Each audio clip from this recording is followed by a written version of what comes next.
وہ کس طریقے سے اپنا جو ہے وہ ان کے قبضے سے علاقہ چھیننے میں ناکام مسلسل ہو رہی تھی، ٹھیک ہے، اور مزید ناکامی سے بچنے کے لیے انڈیا جو ہے وہ چلا گیا پھر سلامتی کونسل۔ اب سلامتی کونسل کیا ہے، یہ میں نے آپ کو پہلے بھی بتایا کہ یو این او کا ادارہ ہے، اور یہ وار سے ریلیٹڈ جتنے بھی ایشوز ہوتے ہیں کنٹریز میں،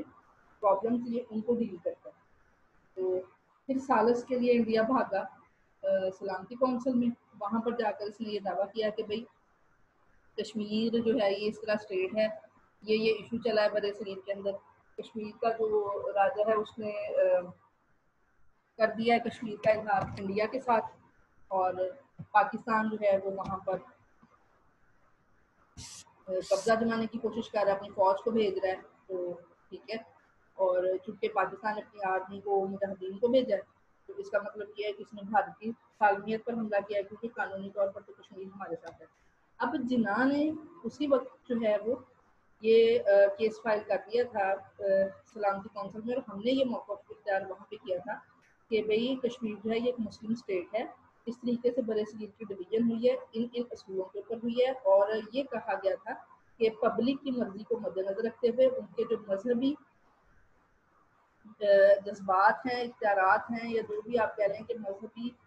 طور پر کہ ان کو کوئی ڈسٹربنس نہ ہو، تو اس حوالے سے جو ہے وہ علاقوں کی تقسیم کی جائے۔ بہرحال انڈیا نے جو ہے وہ تو اس لیے انہوں نے کہا جی انڈیا نے پھر زبردستی قبضہ کیا، تو پھر اس لیے ہم جو ہے وہ پھر ہم بھی آگے سے مجبور ہوئے ڈیفینس کرنے کے لیے۔ تو سلامتی کونسل نے پھر ایک قرارداد پاس کی، اس کے اوپر انہوں نے اس چیز کو مانا، پاکستان کا موقف جو تھا انہوں نے اس چیز کو تسلیم کیا، انڈیا کے موقف کو ریجیکٹ کیا۔ انہوں نے کہا جی پبلک جمہوریت کا دور ہے، ڈیموکریسی کا دور ہے، ٹھیک ہے، عوام کا پورا رائٹ ہے کہ وہ اپنی اسٹیٹ کے حوالے سے فیصلہ کرے۔ وہاں کا ہندو راجا جو ہے وہ اس کو یہ کوئی رائٹ نہیں ہے کہ وہ ایک بندہ جو ہے وہ پوری اسٹیٹ کا فیصلہ کر دے، ٹھیک ہے۔ تو اس حوالے سے پھر 1 جنوری کو جو ہے وہ 1949 میں جنگ بند کروا دی گئی، اور ایک قرارداد سلامتی کونسل پاس کی،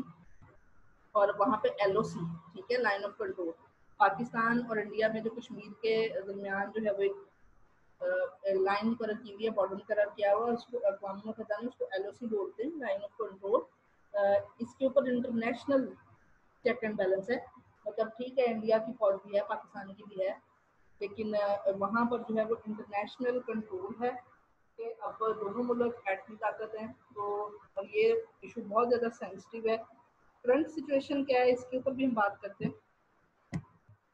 ٹھیک ہے۔ تو بہرحال کافی حد تک جو ہے وہ اس کو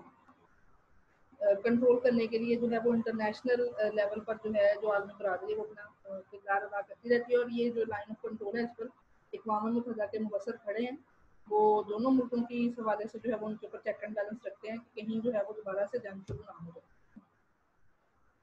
اچھا، اب سلامتی کونسل نے نا پاکستان کے اس موقف کو مان لیا تھا کہ بھی کشمیر کا جو فیصلہ ہے اس کے مستقبل کا وہ ریاست کی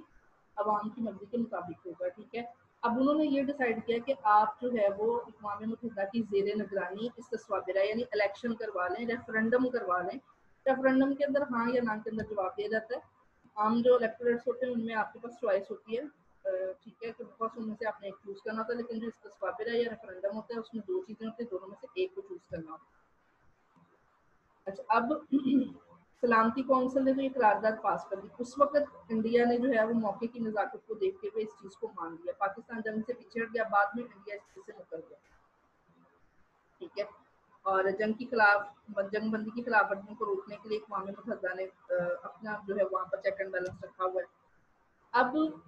یہ سارے ایشوز جب سالو ہو گئے، ٹھیک ہے، کشمیر کے اوپر آپ لوگوں نے بے انتہا ڈیبیٹ سے سنی ہے، ٹھیک ہے، آپ لوگ مطلب اتنے تو سینسیبل ہیں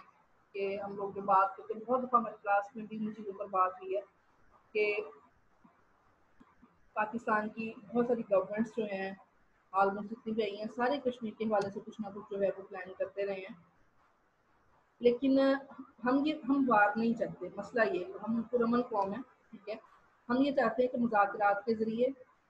پیس کے ذریعے ہی جو ہے وہ پیس کو قائم رکھتے ہوئے ہم لوگ اپنا، چونکہ ہم اقوام متحدہ کے ممبر ہیں، ہم ان کے فیصلے کو بھی اون کرتے ہیں، ان کی رسپیکٹ بھی کرتے ہیں، اور انہی کے مطابق ہم یہ چاہتے ہیں کہ پرامن طریقے سے ہمارا یہ مسئلہ حل ہو جائے۔ لیکن انڈیا جو ہے وہ کسی بھی بات پر کمپرومائز کرنے کے لیے تیار نہیں ہے، ٹھیک ہے. انڈیا کبھی بھی کشمیر میں اس تصواب رائے نہیں ہونے دینا چاہتا. اچھا، اب یہ یہاں پر پاکستان گورنمنٹ کی تھوڑی سی نیگلیجنس ہے کہ انڈیا نے جو ہے وہ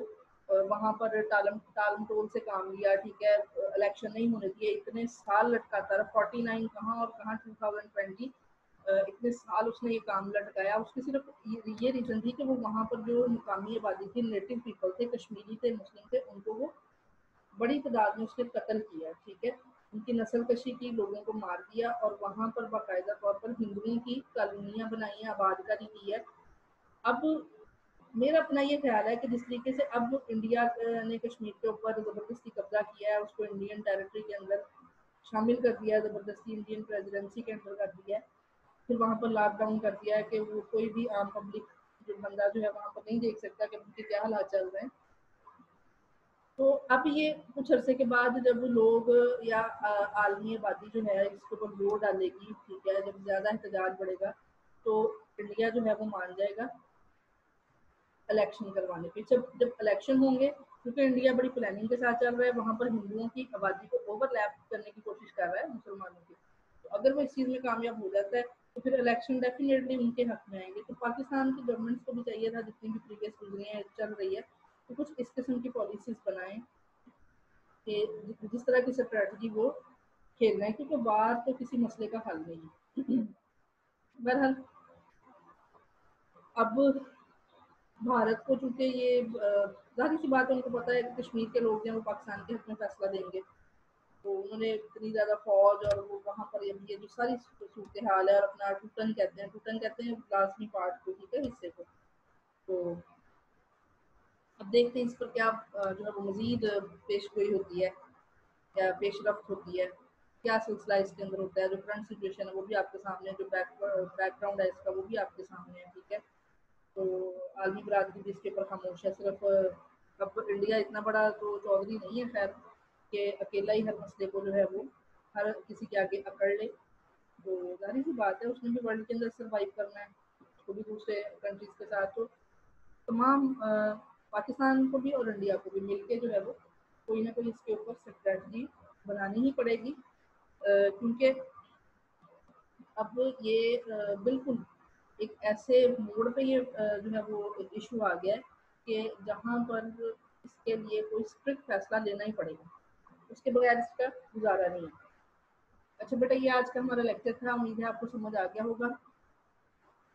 باقی انشاءاللہ کر لیں گے لیکچر، اور تب تک کے لیے اپنا خیال رکھیے گا. اوکے جی، اللہ حافظ.